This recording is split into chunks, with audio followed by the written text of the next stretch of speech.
नमस्कार, बहुत स्वागत है आप सभी का। मैं हूं आपके साथ वक्ता दुबे। खास पेशकश में आज मध्य प्रदेश के मुख्यमंत्री पद के लिए कई चेहरों पर दांव लगाया गया, इसी पर बात करेंगे। लेकिन आखिरी सफलता मोहन यादव को मिली। लो प्रोफाइल यादव को मुख्यमंत्री बनाकर बीजेपी ने एक साथ पूरी हिंदी पट्टी में ओबीसी वर्ग के वोट साधने की कोशिश की है। राहुल गांधी ने चुनाव प्रचार के दौरान ओबीसी प्रतिनिधित्व का मुद्दा उठाया था और बीजेपी ने उसी समुदाय से आने वाले चेहरे को सीएम बनाकर बड़ा दांव चल दिया। लोकसभा चुनाव में भी इससे बीजेपी को बढ़त मिल सकती है। क्षेत्रीय और जातिगत संतुलन को साधने के लिए विंध्य इलाके से आने वाले राजेंद्र शुक्ला का बड़ा पद देकर बीजेपी ने मध्य प्रदेश में दलित, साथ ही साथ ब्राह्मण वोट बैंक और क्षेत्रीय समीकरणों का भी पूरा ध्यान रखा है। लोकसभा चुनाव को देखते हुए भारतीय जनता पार्टी ओबीसी के बीच अपनी पैठ मजबूत करने की कोशिश कर रही है।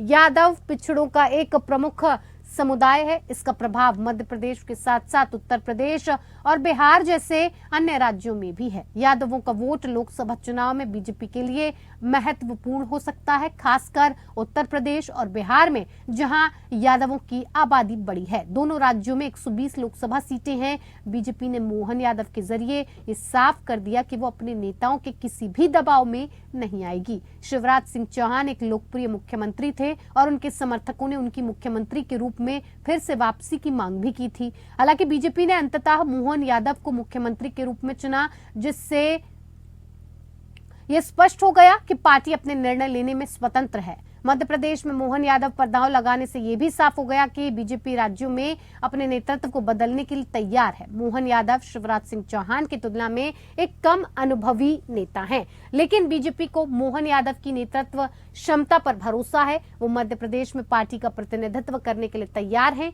माना जा रहा है कि बीजेपी ने मोहन यादव के जरिए इस संकेत दे दिया है कि जो पार्टी के लिए मेहनत करेगा उसकी मेहनत जाया नहीं जाएगी। मोहन यादव के मुख्यमंत्री बनने से बीजेपी में अटल आडवाणी युग का अंत हो गया। बीजेपी में शिवराज सिंह चौहान ही अटल बिहारी वाजपेयी और लाल कृष्ण आडवाणी के युग यानी गुट के नेता थे। उनके मुख्यमंत्री पद से हटने के साथ बीजेपी में एक नए युग की शुरुआत हो गई है।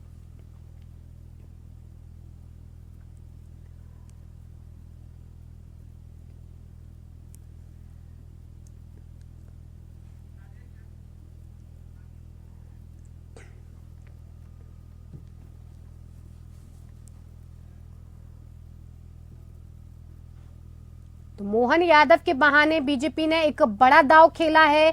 कहीं ना कहीं ओबीसी वर्ग के साथ साथ तमाम लोगों को साधने की कोशिश की है, हर वर्ग को साधने की कोशिश की है, वाई फैक्टर को साधने की कोशिश की है और साफ तौर पर यह संदेश देने की कोशिश की है कि 2024 से पहले एक तीर से कई निशाने लगाने का जो एक हुनर है वो कहीं ना कहीं भारतीय जनता पार्टी के अंदर है। 2024 में किस तरह से कैसे किसको कहां पर बिठाया जाए, जो 2024 की जंग को जीता जाए, इसमें कहीं ना कहीं महारत मोदी सरकार को हासिल है। इस तरह का दांव साध कर राजनीतिक समीकरणों को साधने का पूरा जो ध्येय था वो भारतीय जनता पार्टी ने अपना पूरा किया है। ऐसा शपथ ग्रहण समारोह के बाद ये साफ हो गया कि एक अंतिम पंक्ति में बैठे कार्यकर्ता अगर मेहनत करता है तो वो मुख्यमंत्री के पद तक भी पहुंच सकता है।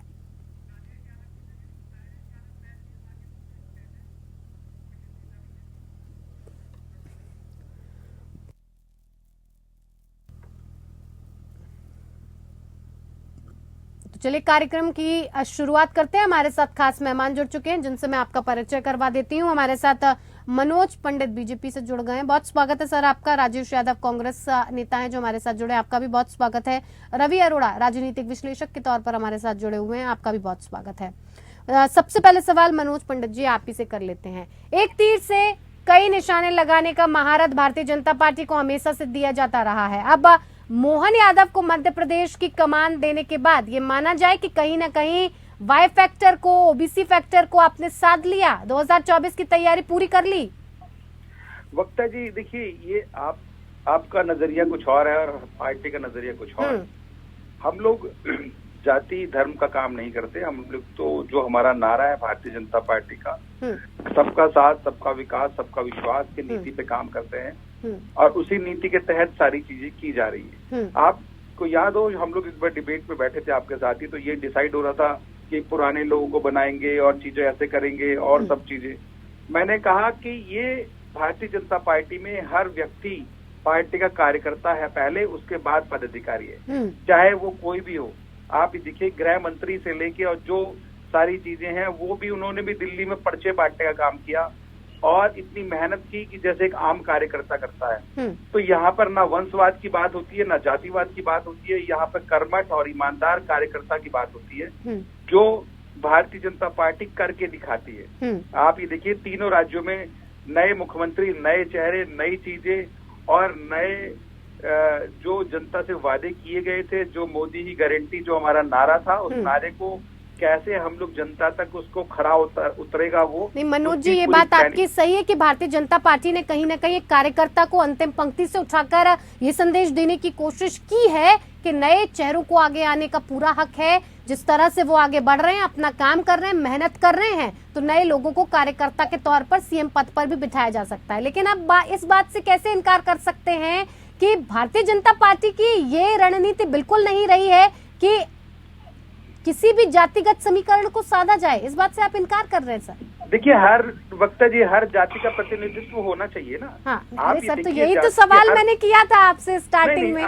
प्रतिनिधित्व होना चाहिए, अच्छी बात है सर। ये तो आप ये देखिए विपक्ष जो है जिसकी जितनी संख्या भारी उसकी उतनी भागीदारी का नारा दे रहा है, चीजें कर रहा है, मतलब क्या है ये सब चीजें? ठीक है, ये सब चीजें बेमतलब की बातें हैं, इनका कोई मतलब नहीं निकलता।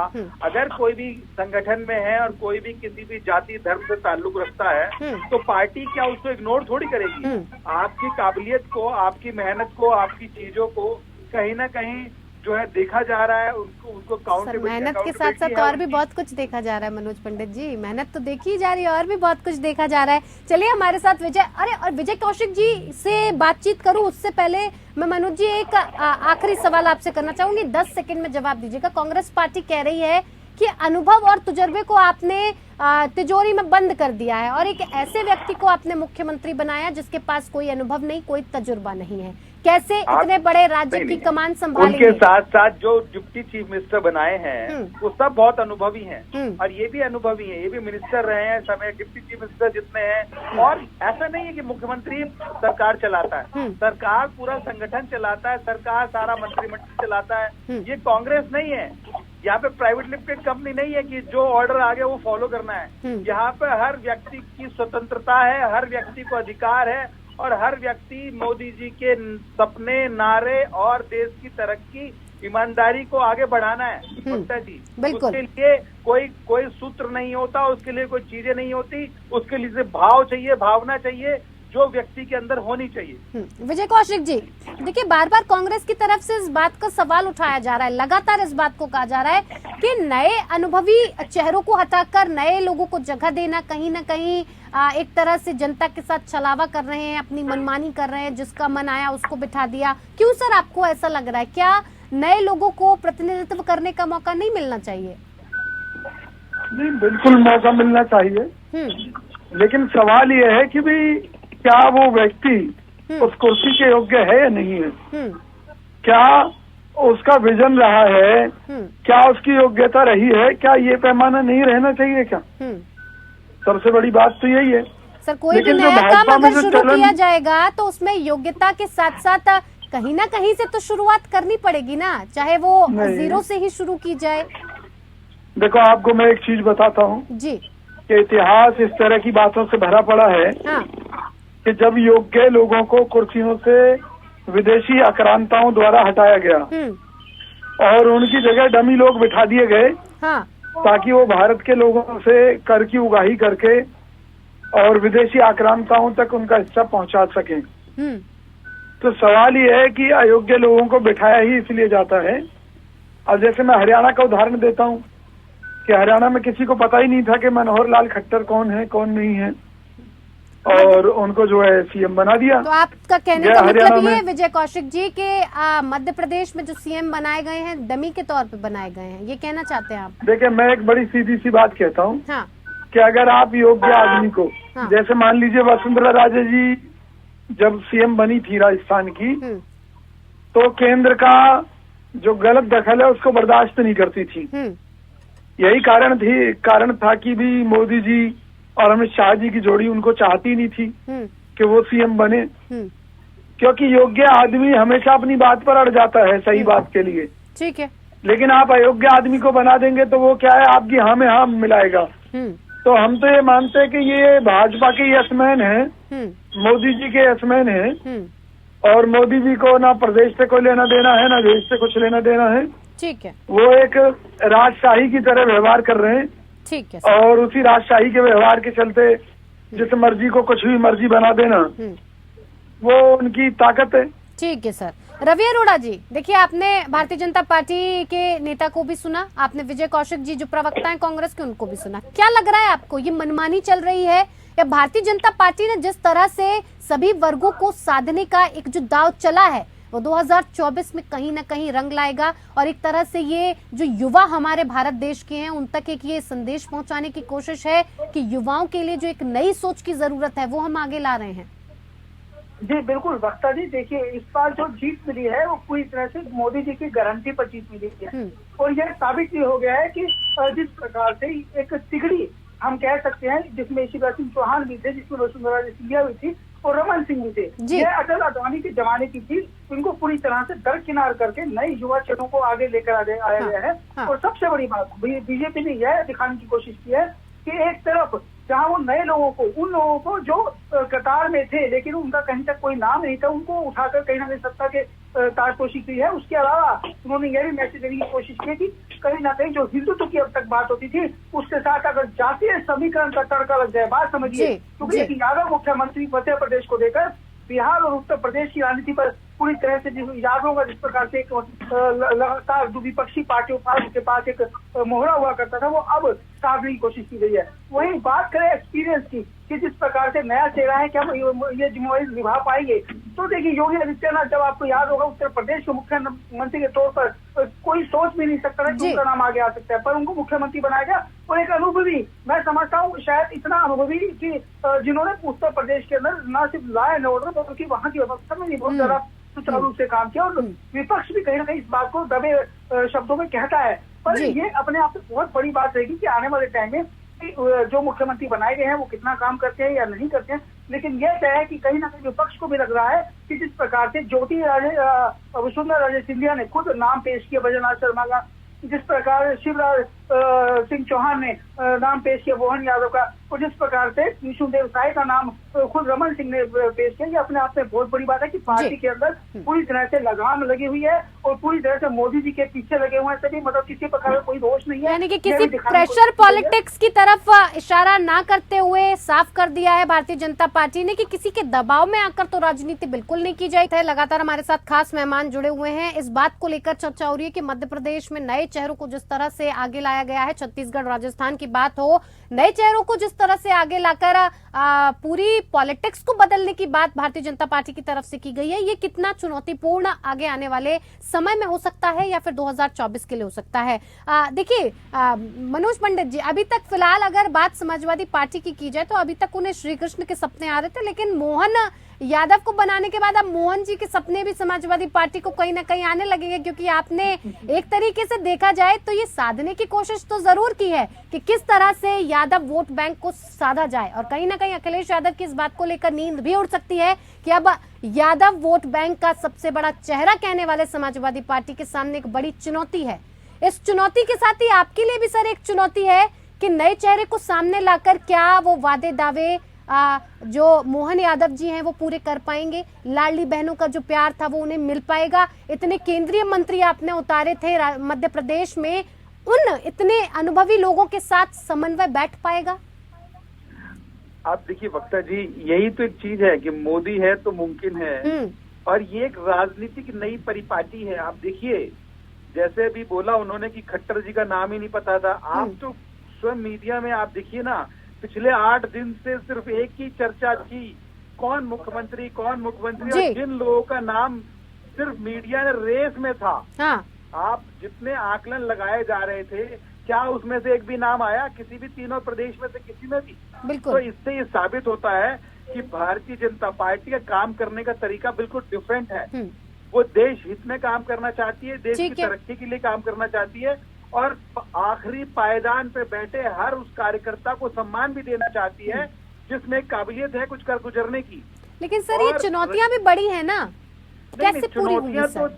नहीं देखिए वक्ता, ये चुनौतियों तो राजनीति में बड़ी होती है और उन बड़ी चुनौतियों का ही सहारा लेके चीजों को लेके आगे बढ़ा जाता है। क्या उत्तर प्रदेश में बड़ी चुनौती नहीं थी? इतिहास 37 साल बाद इतिहास दोहराया गया, वहाँ भी ये हालत थी, बसपा सपा के अलावा कुछ था ही नहीं। बाबा ने दोबारा सरकार बनाई ना, आप एमपी में देखिए आप। तो मेरा मानना ये है कि हमारी नीयत और नीति दोनों स्पष्ट है। हम सिर्फ एक ही चीज के लिए काम करना चाहते हैं, देश की तरक्की, देश की सुरक्षा, देश की निष्ठा के लिए। उसको करने में कोई दिक्कत नहीं। और आज एक बात और मैं बता दूं, इंडी गठबंधन ने अपना अब वो जो मोदी हटाओ नारा था उसको बदल दिया वक्ता जी। आज उन्होंने कहा नहीं, अब हमें मोदी जी के बाद लिए बात नहीं करनी, अब हमें बात करनी है बेरोजगारी के लिए, अब हमें बात करनी गरीबी के लिए, अब हमें बात करनी और चीजों के लिए। तो वक्ता जी कहीं ना कहीं चीजों को जो है आप ये देखिए चीजों को सेट किया गया ना। तो मेरा मानना ये है कि अब आपको आपकी एक्चुअल राजनीति पे उतरना पड़ेगा, तभी चीजों को आगे बढ़ाया जाएगा। बिल्कुल विजय कौशिक जी, देखिए अब आपको एक्चुअल राजनीति में उतरना पड़ेगा, तभी कहीं जाके आप सक्सेसफुल हो सकते हैं। इन्होंने तो यादव पॉलिटिक्स को लेके अपना दांव खेल दिया। यही यादव पॉलिटिक्स क्या कांग्रेस को ले डूबने की कगार पर आ गई है? क्योंकि हर कोई अब अपने आप को यादव नेताओं का, यादवों का बड़ा चेहरा कहता है, लेकिन क्या कांग्रेस अब इस पोजीशन में है कि वो सीटों को लेके बार्गेनिंग कर सके, प्रभाव बना सके अपना? सर देखिए, मैं आपसे केवल यही कहना चाहता हूँ कि बात जनमत के सम्मान की है। तो उत्तराखंड के अंदर एक ऐसा मुख्यमंत्री जिसे वहाँ की जनता ने विधायक के चुनाव में भी हरा दिया था, उसको भाजपा द्वारा आखिर दोबारा सीएम क्यों बनाया गया? जाहिर सी बात है। विजय कौशिक जी, आप मुद्दे को कहीं और ले जा रहे हैं। मेरा सवाल कुछ और था आपसे। नहीं, मेरी बात सुनिए ना, मैं वही कहना चाह रहा हूँ। तो देश राजशाही की तरफ बढ़ रहा है और इन परिस्थितियों में कांग्रेस के कंधों पर बड़ी जिम्मेवारी है। और कांग्रेस पार्टी ने न कभी जात पात की राजनीति की है और न ही करनी चाहिए। तो इन परिस्थिति में हमारी पार्टी का फर्ज ये है कि जो मुद्दे जिनसे ध्यान हटाने के लिए भाजपा इस तरह के षड्यंत्र करती है या इस तरह के कार्य करती है, उन पर विराम लगाने के लिए हम जरूरी मुद्दों को जनता के सामने रखें, जिनमें बढ़ती हुई महंगाई का मुद्दा है, जिसमें बढ़ती हुई बेरोजगारी का मुद्दा है, जिसमें बढ़ते हुए विदेशी कर्ज का मुद्दा है, जिसमें बढ़ते हुए घोटालों का बहुत बड़ा मुद्दा है। ठीक है सर, किस तरह से मुद्दे तो उठाए थे ना आपने, तीनों राज्यों में उठाए थे ये मुद्दे, छत्तीसगढ़, मध्य प्रदेश, राजस्थान। जनता ने सुनी कहाँ सर? देखिए, अब ये जनता ने नहीं सुनी या ईवीएम ने नहीं सुनी, ये तो आने वाले वक्त में मतलब किसी न किसी पर कांग्रेस पार्टी को ठीकरा फोड़ना ही फोड़ना है सर, है ना? अब ईवीएम पर मैं आपको एक चीज बताऊं, सुनिए मेरी बात। आप कुछ भी कह लें जी, लेकिन हम शुरू से कहते रहे हैं कि भाई जिस देश में ईवीएम का इजाद हुआ, बहुत से देश जिन्होंने ईवीएम की चुनाव प्रणाली को अपनाया, उन्होंने अपने देशों में फिर आपको तेलंगाना में भी जीत हासिल नहीं होनी चाहिए थी ना विजय कौशिक जी? कर्नाटका में भी नहीं होनी चाहिए थी, हिमाचल में भी नहीं होनी चाहिए थी सर। सर वक्त की कमी है, मेरे पास वक्त की कमी है। रवि अरोड़ा जी, मैं आपसे भी जानना चाहूंगी, जिस तरह की प्रेशर पॉलिटिक्स की बात की जाती है, फिलहाल प्रेशर पॉलिटिक्स अब भारतीय जनता पार्टी ने साफ तौर पर खत्म कर दी है। ऐसे में क्या लगता है ये जो यादवों के पॉलिटिक्स को लेकर एक दाव छोड़ा गया है, कांग्रेस पार्टी के लिए कितना भारी पड़ सकता है और भारतीय जनता पार्टी के लिए 2024 के लिए कैसे हुकुम का इक्का साबित हो सकता है? देखिए, यह तीनों मुख्यमंत्री जो बनाए गए हैं, ये 2024 की तैयारी है और बहुत बड़ी तैयारी है। यह पूरी तरह से कहीं ना कहीं कांग्रेस को कई तरीके से घेरने की कोशिश की गई है। और सिर्फ कांग्रेस को ही नहीं, आप समझिए, आप तेजस्वी यादव की बात कर लें, राष्ट्रीय जनता दल की बात कर लें, चाहे समाजवादी पार्टी की बात कर लें, ऐसी बहुत सारी क्षेत्रीय पार्टियां लगातार घेरने की कोशिश की गई है। और पूरी तरह से यह 2024 की एक बड़ी तैयारी है। ये भी आपको बता दूं कि 2024 के बाद हो सकता है मंत्रिमंडल में कोई फेरबदल भी किया जाए, लेकिन 2024 से पहले, क्योंकि देखिए महारानी जो है वो मानने वाली नहीं थी। अगर वो मानी है तो कुछ ना कुछ उनको बताया गया होगा, उनको समझाया गया होगा, लेकिन 2024 से पहले पार्टी बीजेपी कहीं ना कहीं किसी भी प्रकार के रिस्क लेने के मूड में नहीं थी। और कहीं ना कहीं जिस प्रकार से सिर्फ हिंदुत्व की बात न करते हुए इस बार पूरी तरह से जातीय समीकरण साधते हुए पूरी तैयारी की गई है। और जो मुख्यमंत्री या डिप्टी सीएम बनाए गए हैं वो भी इसी का एक साफ साफ पता चलता है कि कहीं ना कहीं ये 2024 की तैयारी रवि अरोड़ा जी 10 सेकंड में ये इस बात का जवाब चाहूंगी। कांग्रेस पार्टी ने ईवीएम पर कहा कि कहीं ना कहीं ईवीएम नहीं होना चाहिए, इसीलिए उनकी सत्ता तीनों ही राज्यों से चली गई। क्या लगता है आपको, ऐसा कुछ है? देखिए बहुत जल्दी खत्म कीजिएगा बात को, मेरे पास वक्त की बहुत कमी है। जी बिल्कुल, देखिए जब 3 राज्यों में चाहे आप कर्नाटक की बात करें, तेलंगाना की बात करें या फिर हिमाचल की बात करें, तब जीतने के बाद ऐसा नहीं बोलती कांग्रेस, ये तो सब बेकार की बात है। क्योंकि उसी टाइम जो बोला जाता है जब कांग्रेस उन राज्यों में हार रही है जहाँ पे उसको उम्मीद थी, लेकिन उसके बावजूद अगर वो हार रही, मैंडेट नहीं दे रही जनता, तो जनता एक तरफा मैंडेट है, उसमें कोई कुछ नहीं कर सकता। इसमें स्वीकार करने की जरूरत है कांग्रेस पार्टी को, जो जनता का जनमत है उसे स्वीकार करने की जरूरत है कहीं ना कहीं। और आगे आने वाले वक्त में 2024 की तैयारी के लिए कांग्रेस को कमर कसने की भी जरूरत है। रवि अरोड़ा जी, विजय कौशिक जी और मनोज पंडित जी, आपका बहुत बहुत धन्यवाद हमारी खास पेशकश में हमारे साथ जुड़ने के लिए। खास पेशकश में इतना ही, नमस्कार।